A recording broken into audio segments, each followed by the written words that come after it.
and deliver them from the Egyptian, from slavery. It is the same thing with us in Nigeria. All Nigerian Christians have been in bondage right from 2021.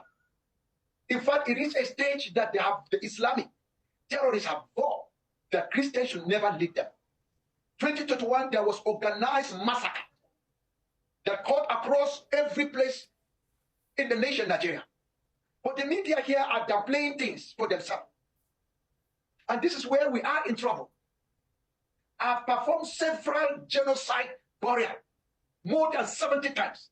Imagine some of the graves are 501 people killed in one night in Dogona Awa, village named Debru. The Nigerian government downplayed that one because the Islamic are controlling the government. So the Nigerian government, if I may just jump in there, the Nigerian government has vehemently denied there was a genocide of Christians in Nigeria.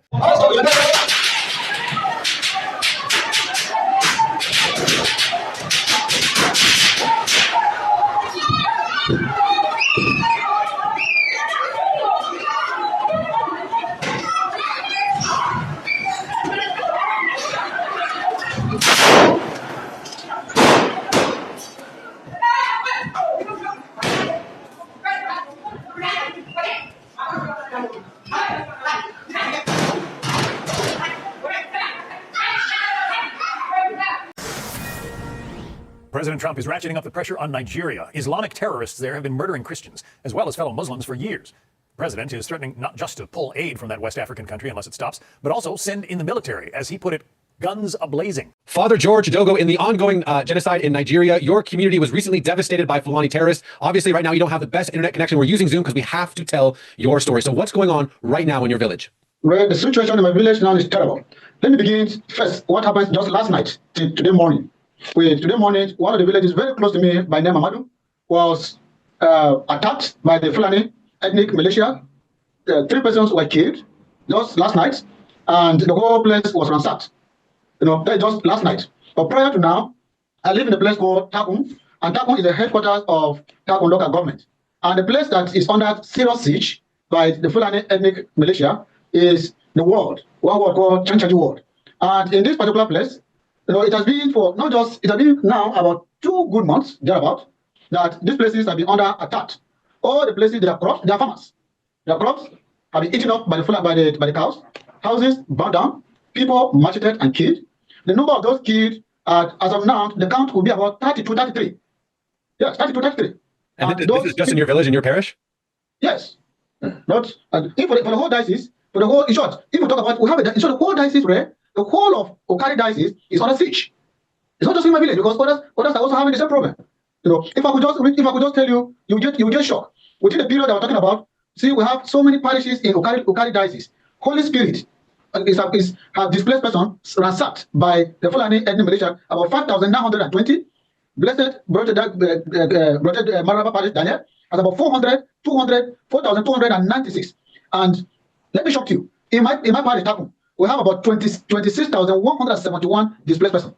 And another parish close by me, which is called St. Philip Catholic Parish, in the same place, we have about 500 and thereabout. The sum total of those displaced, Catholics displaced, they are more than 100 plus. And then other Christians, we measure up to 300,000 Christians displaced in the geographical region called Okari diocese. 1,000 Christians have been killed, including 7,000 this year. More than 18,000 churches have been burned since 2009, and over 5 million Christians have been displaced. Fox News contributor Raymond Arroyo joins us now. Raymond, I'm so glad you're here, and I'm so glad we're doing this topic. We don't speak enough about the persecution of Christians in the world, the #1 persecuted religion in the world. What can you tell us about what's going on in Nigeria and why we've been so slow to respond? Well, first of all, just to put this in context, if you put together all the Christians persecuted for their faith around the globe, Rachel, they do not compute to the high numbers in Nigeria. As Charlie just mentioned, 52,000 killed since 2009. That equals, there's a group called Inter-Society, which does pretty good polling on the ground. They say that's about 35 Christians killed every day, okay? 3 churches are destroyed every day in this area. And look, it's a combination. In northern Nigeria, you have both Muslims and Christians being killed. But in the Middle Belt and elsewhere, it's all Christians being slaughtered. And the perpetrators here are Boko Haram, whose name we know, an Islamic terrorist group. You have these Fulani herdsmen who run around on horses or on motorcycles with machine guns. They literally mow these Christians down, these farmers who are tending to their land. It is an outrage. And back in 2017, the Trump administration designated Nigeria as a country of particular concern, which came with sanctions. Well, when the Biden administration came along, Anthony Blinken lifted that designation. He said these murders were being committed because of climate change. So that's why you see now Ted Cruz and 35 Christians saying, wait, we need to redesignate Nigeria as a country of particular concern. It's a bloodbath. It's a genocide. A long-term Islamic agenda to homogenize the population has been implemented over several presidencies through a strategy to reduce and eventually eliminate the Christian identity of half of the population.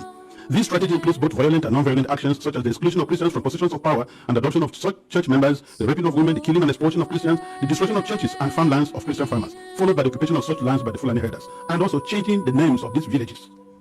They're taking over the places, so you clearly see an expansionist approach and Islamic, and then they are making the people now flee and leave their villages and they conquer it. The quest to Islamize the land appears high on the agenda of some of the powerful and influential Muslims in Nigeria. There is a campaign to take land to spread Islam, and there is the hemorrhaging of Christian farmers from the central region of Nigeria and Benue State, and Makurdi diocese in particular, as they are forced to abandon fertile lands that used to feed the nation, which classify Benue as the food basket of the nation. Militant Fulani herdsmen are terrorists destroying society. They steal and vandalize, they kill and boast about it, they kidnap and rape, and they enjoy total impunity from the elected authorities. None of them have been arrested and brought to justice. Gunmen attacked a government girls' boarding school in Nigeria's Kebbi state early on Monday, 17th November, killing the vice principal and abducting 25 female students, police said, in the latest mass kidnapping in the country's northwest. The assailants, armed with rifles and reportedly using coordinated tactics, stormed Government Girls' Comprehensive Secondary School in Maga town around 4 a.m. local time, engaging police in a gunfight before scaling the perimeter fence and seizing the students, police spokesperson nephew Abubakar Kotarkoshi said. Vice Principal Hassan Yakubu Makuku was shot dead while resisting the attackers, and another staff member sustained gunshot injuries. He added. As they entered, they pulled their guns to shoot him. He pleaded, "Don't shoot me, allow me to stand up." As he got up, he praised God, saying, "Allah is the greatest, no God but Allah, and Muhammad is his messenger." He urged me not to cry and continue praising God. I joined him in his prayers. Then they pulled the trigger and shot him. As he fell, I immediately rushed to touch him, but they pointed a gun at me and said, "If you touch him, we will shoot you." Another story we're following closely is the abduction of 25 female students in a secondary school in Kebbi State. Chief of Army Staff Major General Y.D. Shaibu has ordered troops of Operation Fasten Yama to intensify efforts in the search and rescue mission for students kidnapped in the state.